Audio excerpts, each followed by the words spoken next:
Mapagpalang araw mga kasawlo, kumusta po kayo? Kumusta po ang lahat?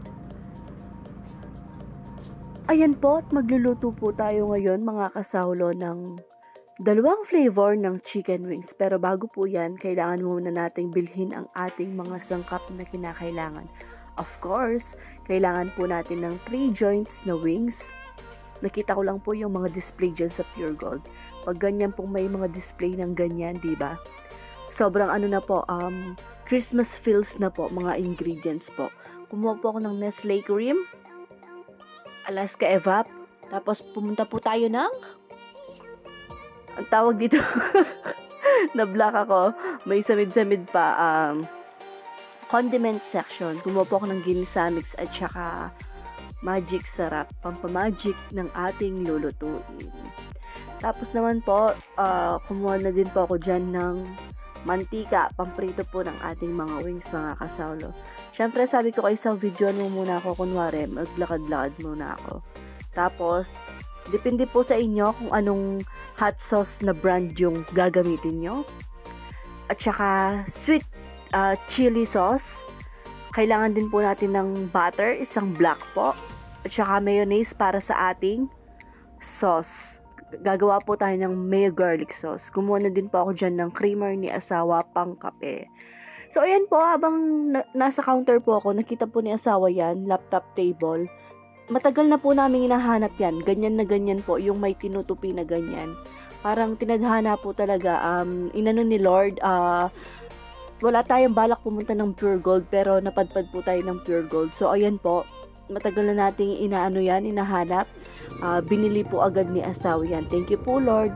Tapos po, pagkatapos natin sa Pure Gold, pumunta naman tayong, may nadaanan tayong nagtitinda ng ulam. So, dyan na lang tayo bumili ng ulam po para sa hapunan po natin. At nung na-defrost ko na po pala yung chicken wings, ayan po, hinati ko siya sa dalawa.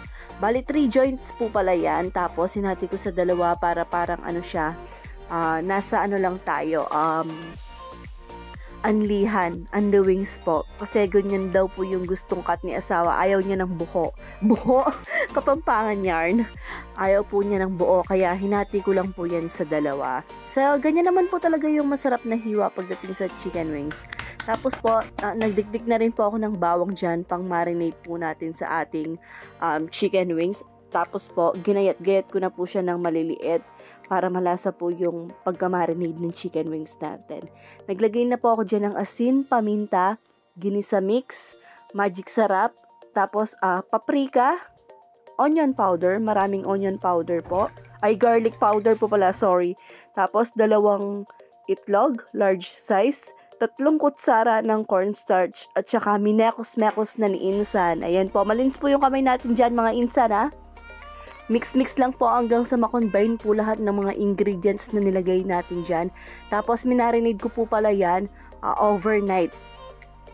At nung kinabukasan po, una ko pong ginawa yung garlic mayo dip natin para sa ating chicken wings. Bale, ayan po yung ginamit natin. 1 cup po ng mayonnaise. Tapos naglagay po ako ng evaporated milk, mga 3 tablespoon.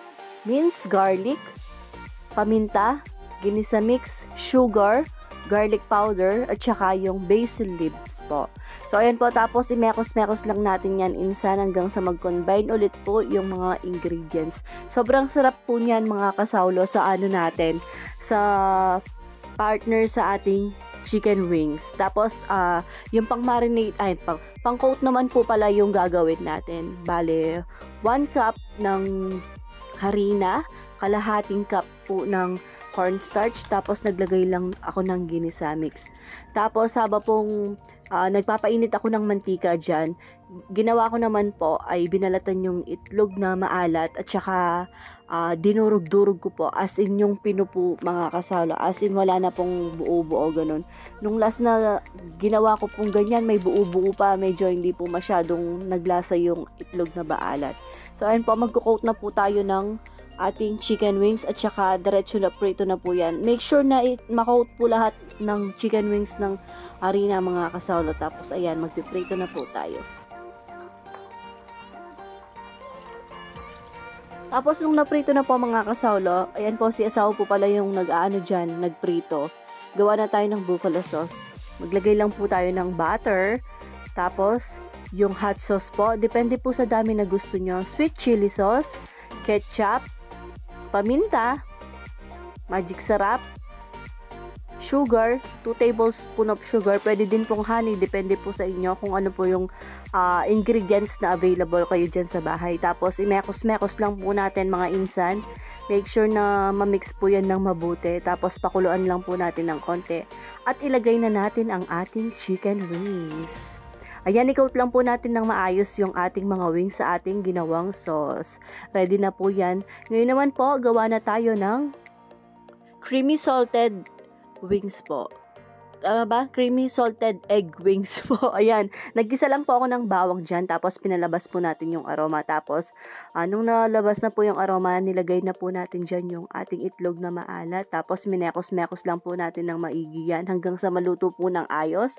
Tapos, naglagay na tayo ng evaporated milk. Nagtansya lang po ako dyan mga kasawlo kasi first time ko pong gawin yan. Ginawa ko pa lang yan dun sa last na shrimp po natin. Tapos, naglagay ako ng asukal at saka paminta. Hindi na po ako naglagay ng asin dyan mga kasawlo kasi maano na po siya, maalat na po yung itlog na maalat. Tapos nilagay ko lang yung Nestle cream at saka minekos-mekos ng maigi po. So ayan po, luto na yung ating sauce ng creamy salted egg wings po. At saka i-coat yun lang po yan ng maigi, kamukha po ng sa buffalo sauce po natin or buffalo wings po natin. So, ayan po mga kasawlo, hanggang dito na lang. Paalam, maraming salamat po. Ingat ang lahat. God bless us all po. Bye! Kain po tayo!